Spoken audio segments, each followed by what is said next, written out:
So my journey with Owikeno started with a review of the Macmell Conservancy by Prop Strike Studios.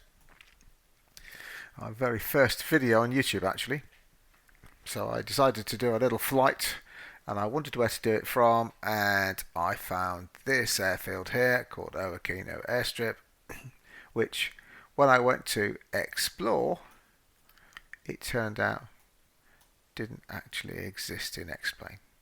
So I thought, never made an airfield before, how hard can it be? So I had a crack at it, and this video is about the final results of that investigation. Now, there's almost nothing that I can find about Owikeno Airfield online, so I had a look at the mapping that's available for Owikeno Airstrip, such as it is, and if I just add the terrain layer and the satellite layer to the same area on Google Maps, you can see there's Macmell Fisheries. So that's the airfield that I reviewed. And then if you travel north up Owikeno Lake, you will find yourself here in the Shemahant Conservancy, and just here you can see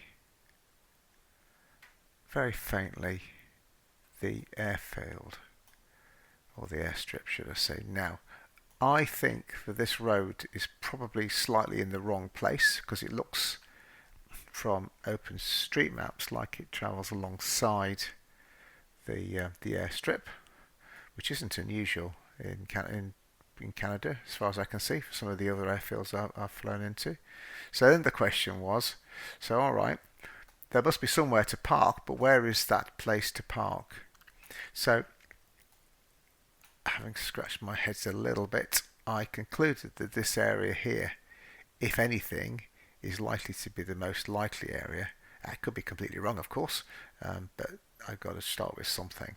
So that was the basis of my discovery work. We've got a road that flows along here. We've got the river that comes up, the Shemahant River, which flows into the lake. So I got started using World Editor and a number of libraries, and I will show you what I found.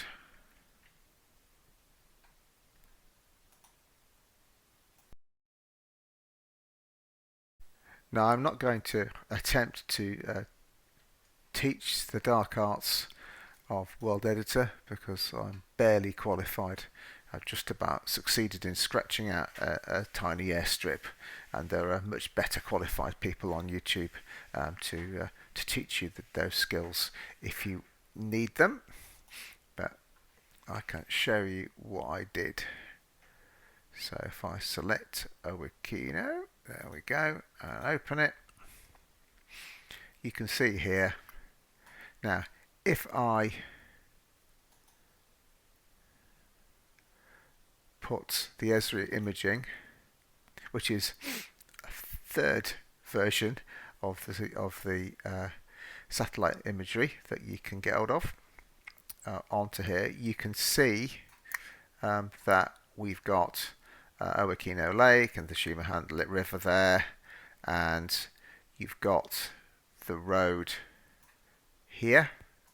Now X-Plane pulled the road in using the standard auto generation, and actually because the road's in the wrong place, it ended up going across the airfield and also having streetlights, neither of which were particularly helpful. So what I did was I put an exclusion zone around to exclude roads from the airfield area, and then drew my own road essentially along the side so it's in the right place. And you'll see when I come to actually fly from the airfield. You do get cars driving along it, and it doesn't have street lamps.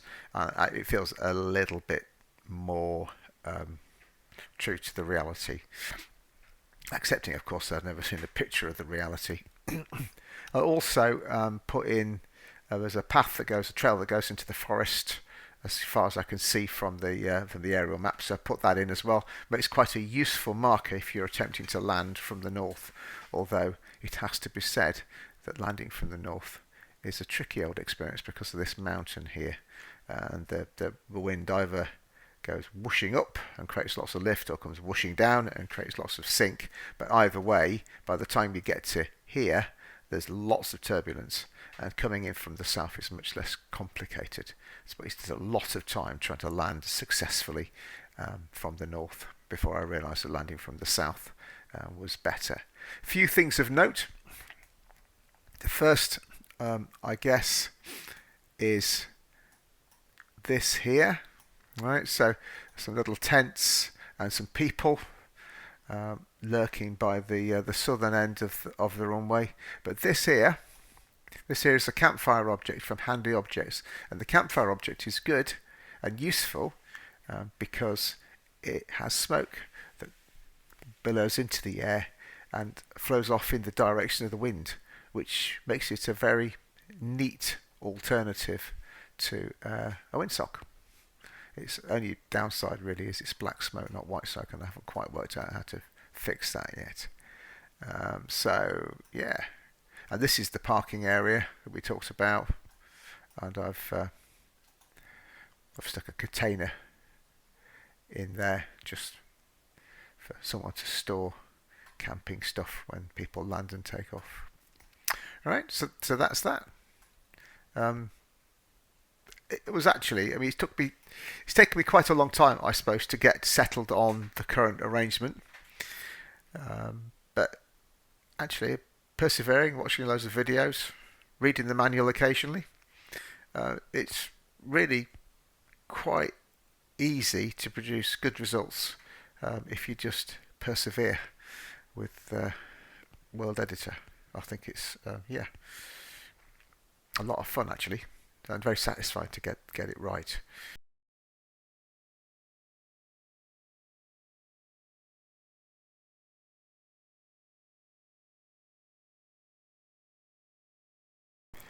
So this is the end result. You can see here the Schumerhand Conservancy as seen on the map, and you can see down there the airstrip itself. So if I just see if I can move in. You see, this is the approach in.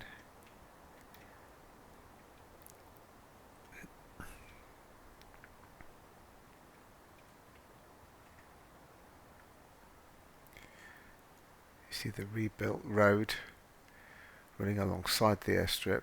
Now the road could do with smoothing out a bit, and I will sort that out at some point. I haven't quite got round to that yet. Now, what I have done is plonked a couple of campers at the far end of the runway with the fire going. As you can see, the fire blows in the direction of the wind, which is quite handy.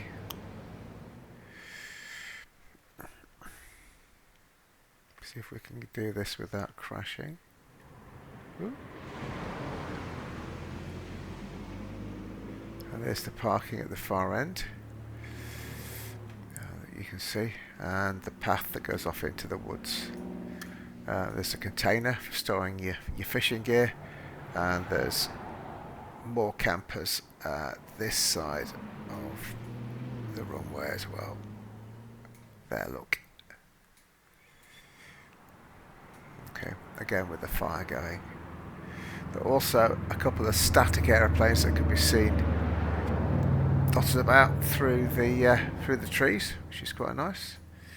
And where the Piper Cub is parking is the parking space that I've set up for the airfield. Okay, so if we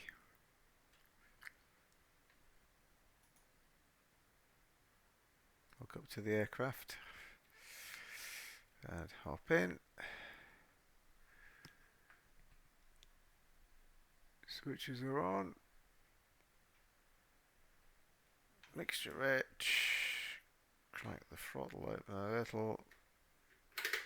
Clip prop.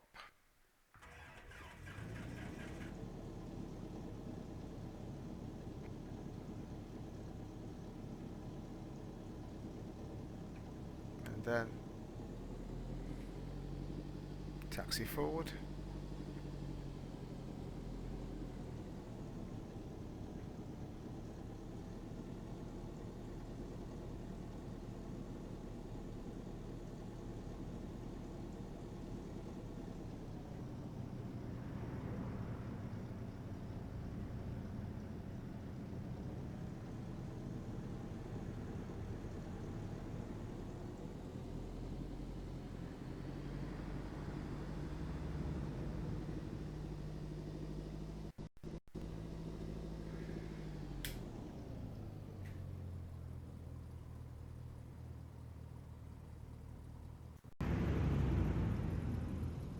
You might notice as I transition from taxiing to taking off that the weather makes a bit of a change. The reason for that is quite simple. I filmed at different times and is what my son in the media would call a continuity error. So to demonstrate the approach, we're going to do a short flight, taking off in a southerly direction, making a loop over the lake and then coming back and landing in a northerly direction. As I said earlier in the video, it is possible to land from the north, but the wind shear effects of the mountain make for a challenging final approach, to put it mildly.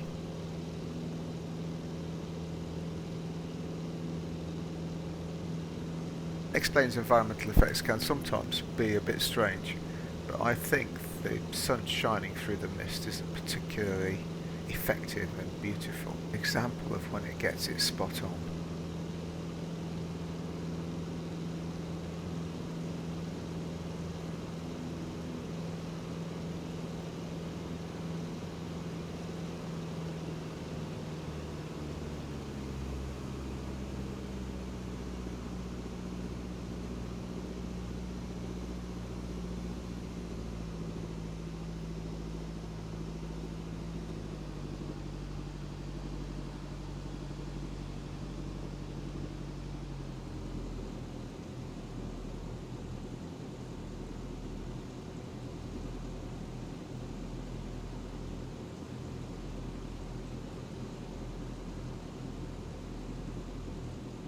So as we make our descending base turn, we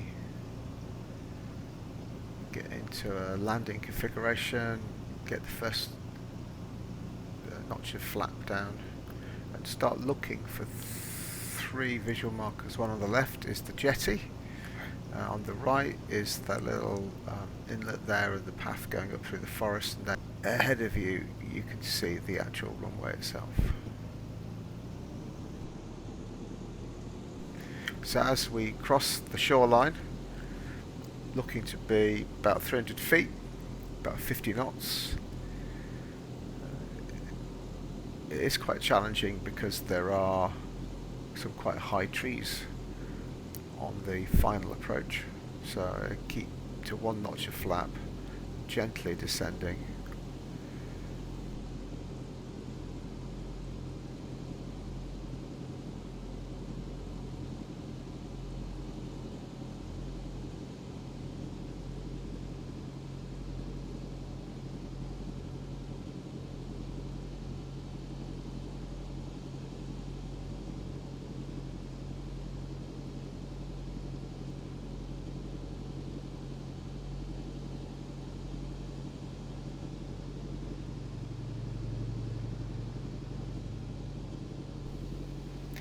As we go over the final line of trees before the runway, we're looking to pull the final bit of flap in and drop down to about 55, and then just let the aircraft gently sink onto the runway.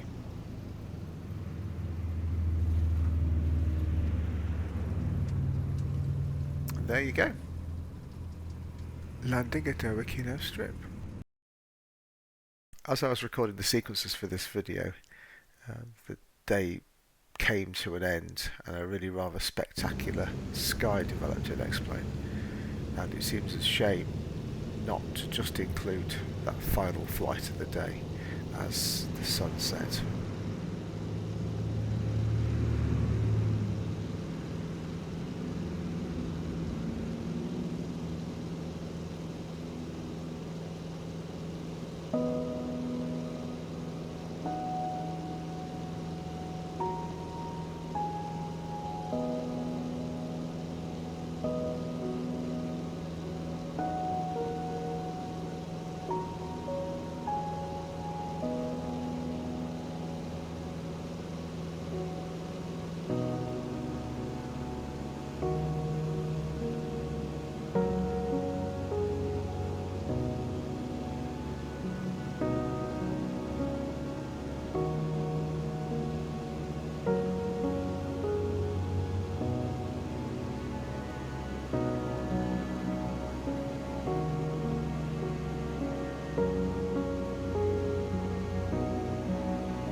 I have to say that without contents from the PUF library, the 3D People library and the Handy Objects library, the strip that I've created wouldn't look half as good as it does. So thanks to the creators of all three of those libraries. If you'd like to try the Airstrip for yourself, then drop a note in the comments below and I'll see what I can do about sharing it so that you can download it. Better still, if you've got any real world photographs or any other information about the Owikeno Strip itself, I'd be very interested to see it, because I would like to make the strip as close to reality as I can. Thank you for watching. If you found the video interesting or informative, please hit the like button and don't forget to consider subscribing. Thank you very much.